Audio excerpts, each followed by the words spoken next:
Hey and welcome, I'm Hammeh, and today at the Game Awards 2018, The Outer Worlds, Obsidian's new single-player RPG was announced. Proudly announced with its intro trailer as being from the original creators of Fallout and the studio behind Fallout New Vegas, The Outer Worlds got a good couple of minute announcement trailer that shows us what life and our gameplay will be like on Halcyon, the space colony on which the game is set. In this video, I'm going to be analysing the trailer, going through all of the news from the announcement, and having a think about what we might expect. So, the Game Awards, straight out of Los Angeles every year, is now known for big games releases and announcements, and as well as Dragon Age 4 being teased by BioWare, we saw from Obsidian The Outer Worlds being announced. Now, for you Obsidian watchers and RPG fans, you may have heard the first mention of this name in January and February earlier this year, when Obsidian Entertainment, makers of course of Pillars of Eternity, Knights of the Old Republic, and of course their involvement in the original Fallout games via the founders, actually applied for trademarks and domains for The Outer Worlds. A few days ago on the official Obsidian Twitter and website, there were some adverts teasing an announcement at the Game Awards. These were for in-game corporations,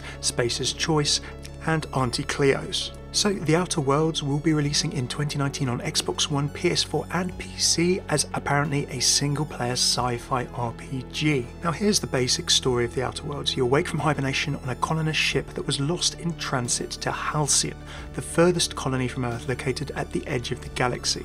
You very quickly find yourself in the midst of a deep conspiracy threatening to destroy the whole thing, as you explore space and its furthest reaches and encounter various factions that are all vying for power and control. Who you decide to become as a character will determine how this player-driven story unfolds.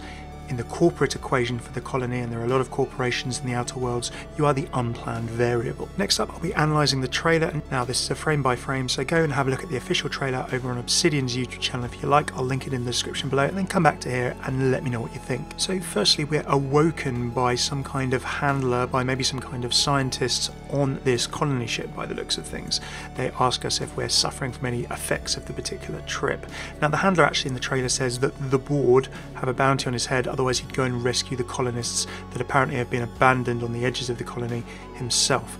Now, I love the fact that at the very end of this trailer there's a quick piece of legal text that I'll slow down and show you later, but it actually tells us quite a bit in contextualising some of the story we've been told in this very, very short trailer, and helping to sort of put the edges together of the world of Halcyon and the Outer Worlds in terms of story. So this guy I'm calling our handler here is talking about the Halcyon corporate board. Now they are mentioned in this legal text at the end of the trailer. Now he's awakened us as we seem capable and hopefully able to help the other colonists who he says have been abandoned on the edge of the colony, and we see in the trailer what appear to be more sort of ramshackle, put together type dwellings rather than the sort of middle of the town that we see at the beginning. As we're shown the colony, there are a lot of references to Edgewater, for example, the Edgewater Employment Centre amongst other things, as well as the cantina, and the Halcyon corporate board are sort of reflecting the fact that corporations have apparently, in the world of the Outer Worlds, taken over every aspect of life. We see a couple of very, very prevalent ones. Space's Choice appears to have its name on just about everything, like the employment community in the cantina.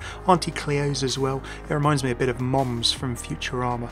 And of course the Halcyon company product of these particular weapons rounds visible on this billboard. In a very rapid montage, we're treated to weird and wonderful monsters of many different varieties. Some of these might be known as canids and raptidons. These are mentioned in the end legal text as being harmed in the making of this trailer. We're also shown to Iggy Pop's The Passenger in a bit of a montage, a whole variety of characters, including the woman who we assume is a colonist who talks and jokes with us earlier in the trailer as well. Various previews that were clearly written under embargo by various websites and put live at the same time as this trailer was actually announced speak of building characters into different playstyles, choosing and managing companions potentially, as well as driving the story through decision making, dialogue that branches, and actions that you take. So in short, all of the things we've come to know and love from Obsidian RPGs. One thing I really loved from the trailer was also the variety of environments. Now it'll be interesting to see if these variants of deserts, of lusher looking jungly type areas, and indeed what could even be other planets,